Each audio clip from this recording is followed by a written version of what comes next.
guess this time around, Coach, do you feel like you were able to really kind of focus in on a guy that maybe you could develop compared to guys who were looking to really kind of play early on in the last couple of years?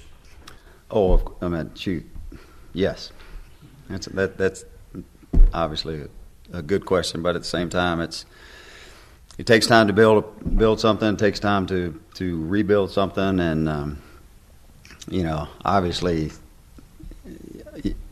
other than the people who really pay close attention to this program, realize that we still have a long way to go to get where we want to go. But the progress has been seen on the game field, and then we got all those kids back, which makes it a lot easier.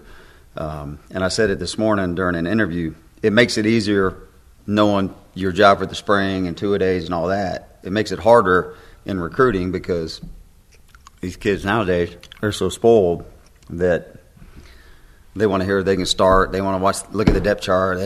So it's harder to recruit, actually, which is a good thing. But the kids we have are good kids. They're winners. They're kids who play multiple sports, come from good winning programs, and we're excited about the group we have. Not big, but unless Rico Jeffers shows up and is ready to play as a freshman, they're probably not going to play. So. Patrick Curley, what did you like from him? It seemed like he was a guy you guys kind of got on late. And everybody says that, and rightfully so. I mean, heck, if my job was to follow recruiting around, I would have done the same thing. I just know this, up until this year, people only follow the DBs that we recruit, just because of the history that I have with DBs. And then all of a sudden we start showing some progress, and people start chasing you. And I really believe this: the early signing date, the biggest thing that it did was, and it helped the people say it helped the lower division schools, it helped the smaller schools. It did that, but also the bigger schools, and I'm not going to name names, but they lose a player, and then all of a sudden over their Christmas break, they have to go find another one to go get, and then they come take yours. And that's kind of where we are in the pecking order right now. And, we lost some guys, but I like the guys that we have. And Patrick Curley, he's been on our radar all year. We've known we've liked him. At first we weren't going to take a linebacker. Then we were. And then we decided not to offer him until late, because if we did, I know it would have happened. And so, anyway, excited to have him. I think he's going to be a really good player here. So you're saying that if y'all had offered him earlier, it would have attracted attention?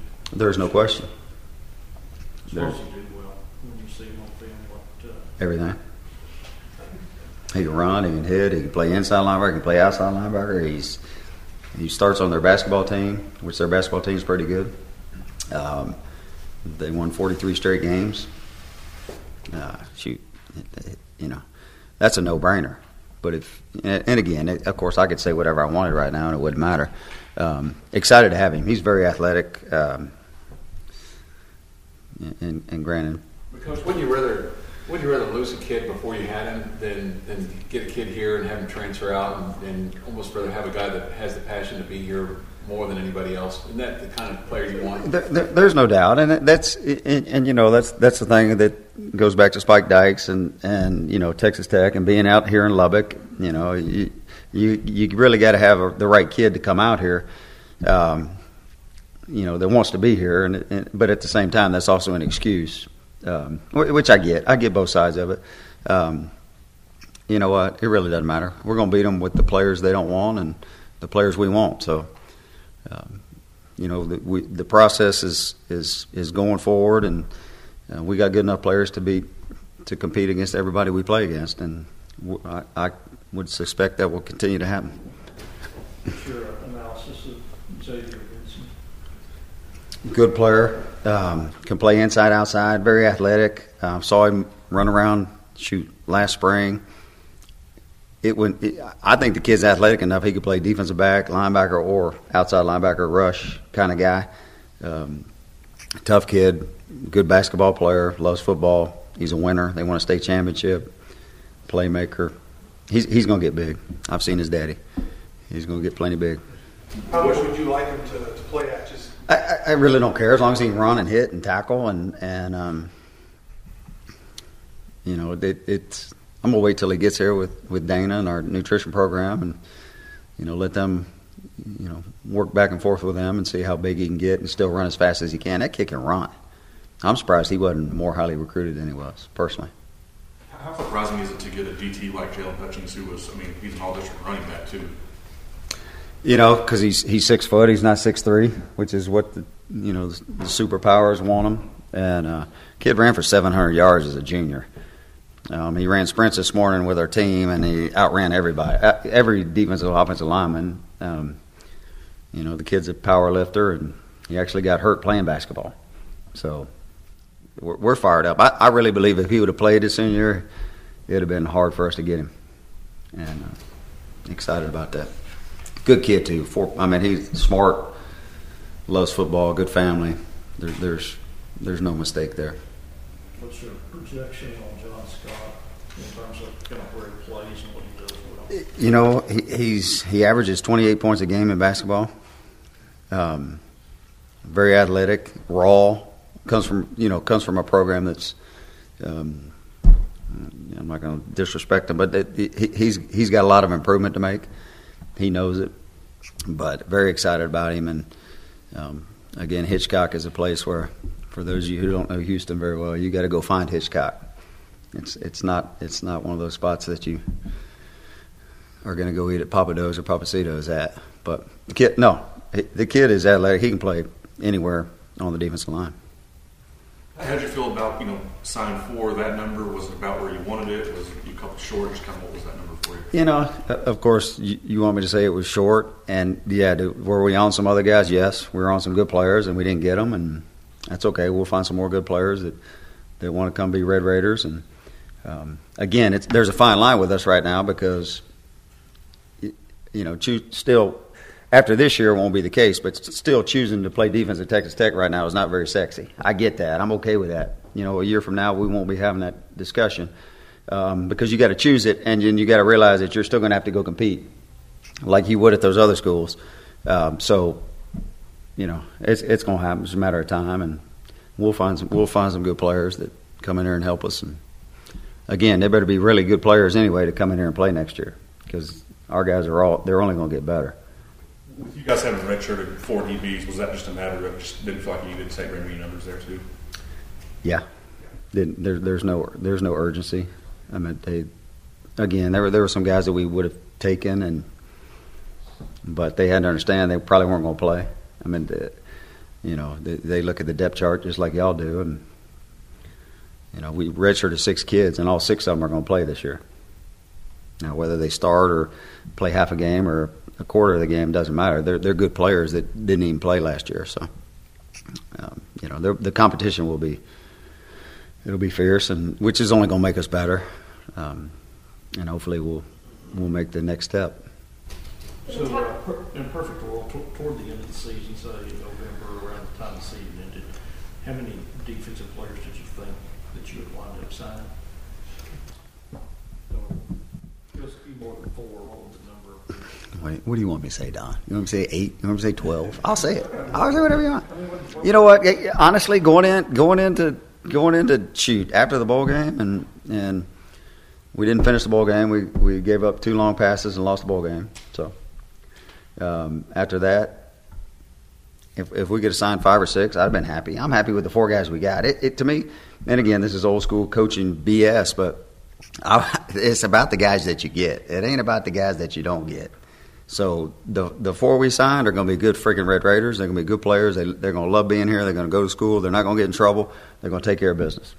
And the next group we bring in, if we sign another 1 or 2 before we start playing next year, then they're going to do the same thing. So, Coach, do you like the concept of the grad transfer? Do you think that's healthy for football? I don't personally.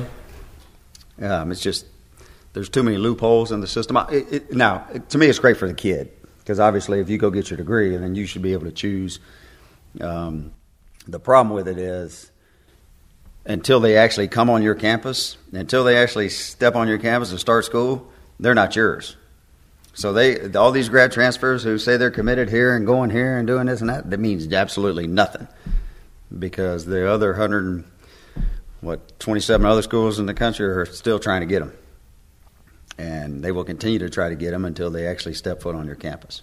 So that to me is the problem, because if you count on one to come to your program and you talk about them and you introduce them and do all that, and all of a sudden, shoot, it could be 3 months from now he could decide he's not coming, and what is that? So how would you fix that? I don't know. I'm not a genius, man. I'm trying to still fix this friggin' this defense of ours, man. Holy cow! I'm trying to help Grant fix all the medical problems we got around this place. Just kidding. Two more. Coach, you kind of talk about last season was bend, don't break. The mentality going this time around, is it the same? Is it different? And what do you kind of want to instill in these young guys that are coming into the program? That's a good question, because the old bend but don't break is about worn out around here. I've been playing that card for 3 years now. We got good enough players to compete with everybody, and you know what? At some point, Cliff's deal is finished. Obviously we didn't finish enough games this year. We were competitive and we fought, and we played more physical. And we played better defense, and we gave our offense a chance to win games, which I've said since I've been here is my goal. Obviously with a young quarterback, or maybe not a young quarterback, but a newcomer quarterback, we got to play better on defense, and we got to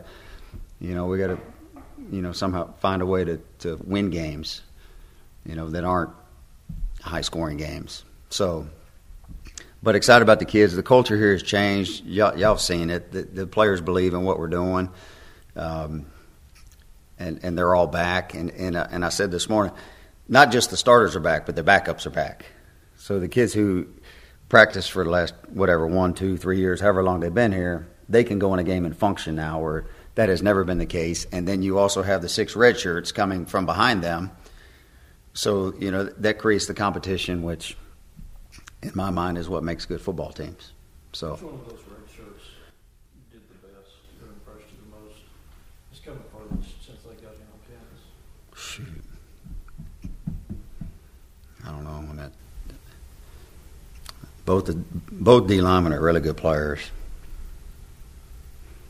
Joe Wallace and Banasaur, both of them are really good players. All 4 DBs can play football. They're all smart, tough, 3.5 plus GPAs. Come to work every day. To me, it's the older guys that got the problem, because the older guys are the ones who got to fight off these young guys who are coming and who take care of the business every day. So to me, that's how you build good programs. So I'm not going to throw a name out there. That's not fair. But you're talking about Davis and Addison. Yeah, all of them. Fry, Leggett. I recruited them all. They're all good players. Don. Probably not, but if they don't, they're close.